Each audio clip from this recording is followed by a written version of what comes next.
Olá, bem-vindo ao Ricardo Mota Entrevista aqui pela TV Pajuçara. Esta semana o nosso convidado tem um vastíssimo currículo político com vários mandatos e vamos falar sobre eles. É presidente regional do PDT, Partido Democrático Trabalhista, foi governador do estado, entre os cargos que ocupou, e é um dos nomes mais citados para disputar a prefeitura de Maceió este ano. Claro, estou falando de Ronaldo Lessa, a quem eu agradeço a presença. Governador, já começo com uma pergunta. É uma decisão tomada ser candidato a prefeito de Maceió esse ano ou ainda está no campo da especulação? Não, já é uma decisão, Quando o Lupe apresentou, evidentemente a gente tinha 3 outros pré-candidatos, que era Corito, Kátia e o Júdice. Eu estava fora, porque eu imaginava continuar em Brasília. Aí foi um choque. Aí, em julho e tal.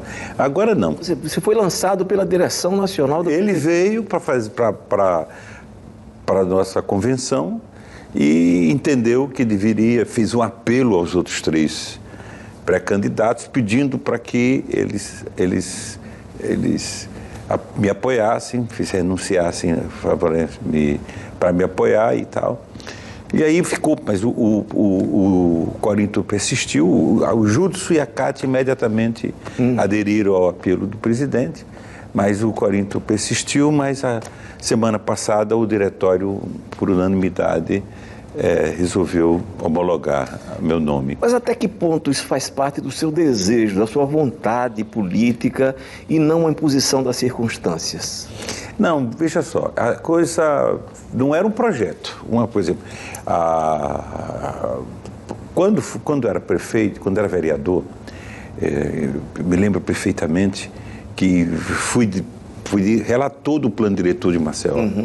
Depois o Suruca, que era sobrinho do governador... Roberto Suragi.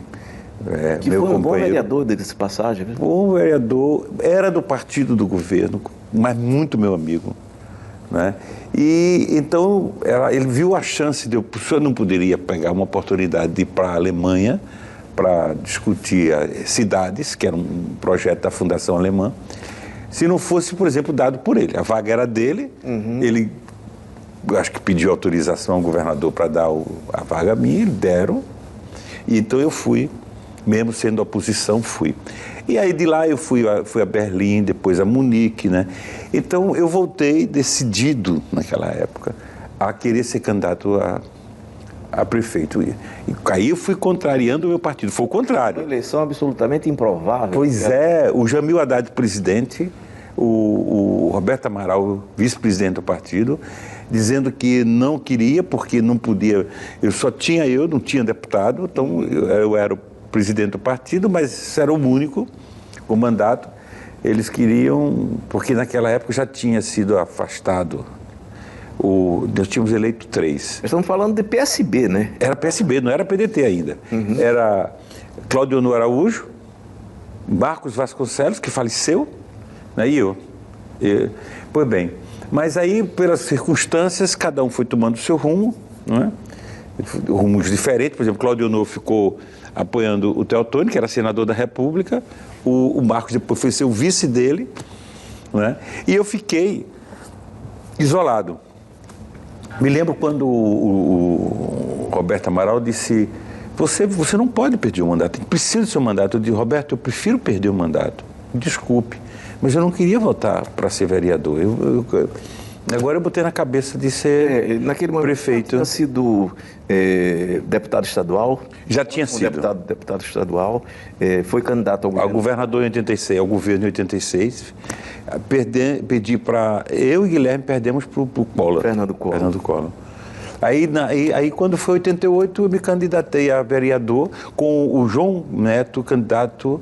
Não, Dilto Simões, candidato a prefeito, que tinha sido um grande prefeito. Um ótimo prefeito. Apesar de não ter sido eleito, ele foi indicado, mas o elogio sempre foi muito grande ao Dilto. Tanto que a gente trouxe para o Partido Socialista e foi o nosso candidato a prefeito. Aí ele perdeu para Guilherme Palmeira, que vence o Renan Calheiros, ele é o terceiro, quer dizer.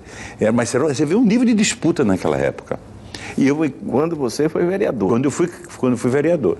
E aí, para 92, foi que eu me lancei disputando contra um senador, que era o Teotônio, e o outro era o presidente da Assembleia, que era o José Bernardo. José Bernardo, muito forte, porque era, inclusive, do partido apoiado pelo presidente Fernando Collor naquela época. Eu lembro dessa campanha interessante, que o ex-governador Ronaldo Lessa, ele era tratado como candidato garçom, né? 10%. Porque era assim que era uma forma pejorativa. Porque eu não chegava nem a 10%, não né? chegava. Na pesquisa, né? Pois aí você vê como são as coisas, né? E aí a primeira coisa... Foi o seu melhor momento como gestor? Hoje, você analisando a distância, a Prefeitura de Maceió? Não sei se foi o melhor, porque eu seria muito ingrato com os avanços que a gente fez como governador. Que a gente pegou o governo muito trágico. Então a gente fez muita coisa, mas era tanta coisa que precisava ser feita. Você ter uma ideia, fizemos concurso para 20 mil funcionários. Você imagina o déficit que a gente não tinha. Isso quando no governador. Então o prefeito também era um novo momento, porque o município não era ente institucional, não era ente federativo. Foi a Constituição de 88 que deu. Quer dizer, então, a gente estava inovando, porque precisava... O atendimento básico de saúde passou a ser do município. Aqui em Maceió, a capital, praticamente era tudo do Estado na educação. A gente passou a assumir a educação.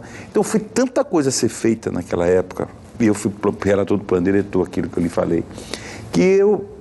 Agora, foi boa a gestão. Tanto foi positiva, que a gente faz a sucessora, né? Você já disse certa feita que foi a coisa que você mais gostou de fazer. Isso é verdade, isso que eu quero dizer. E foi ironia, porque não pôde ter reeleição, eu estava muito bem avaliado, muito bem. Tanto é que 2 anos depois que eu fico sem mandato, e me elejo o primeiro turno de governador.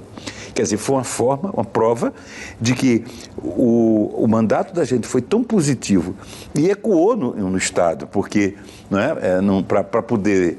Se tornou um candidato imbatível, né? Foi, exatamente. Então, e agora, por que foi? Foi porque eu achei que foi o melhor do mundo? Não. É porque a relação do prefeito... A gente diz que o vereador já é uma relação íntima com o eleitor, porque ele está ali perto. E é uma eleição dificílima, porque tem muitos candidatos.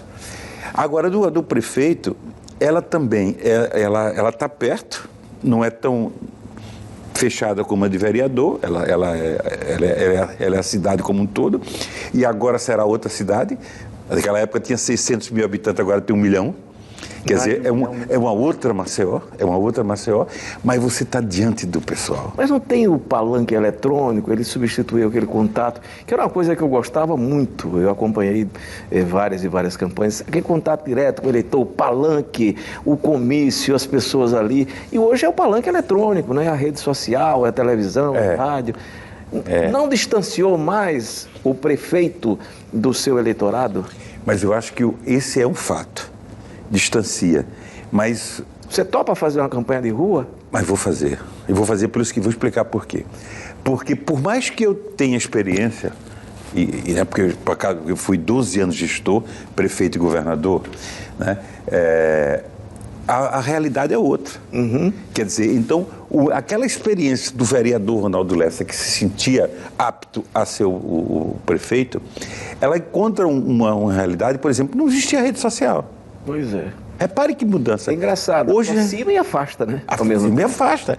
Por exemplo, hoje a cidade inteligente, a necessidade dos 4G, a necessidade disso, quer dizer, as ferramentas são outras. 5G, né? 5G é tão fácil, Pois é. É tão rápido que você fica ultrapassado a hora da noite para o dia. Quer dizer, e as exigências também são outras, né? Então, é preciso que a gente... Isso também dá...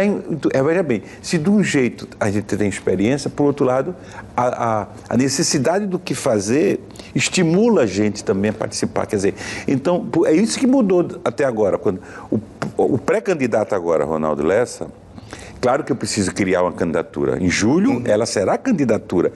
Esse período será... Mas será muito importante, porque a legislação também mudou, Ricardo. O pré agora... pode fazer muita coisa que antigamente não podia.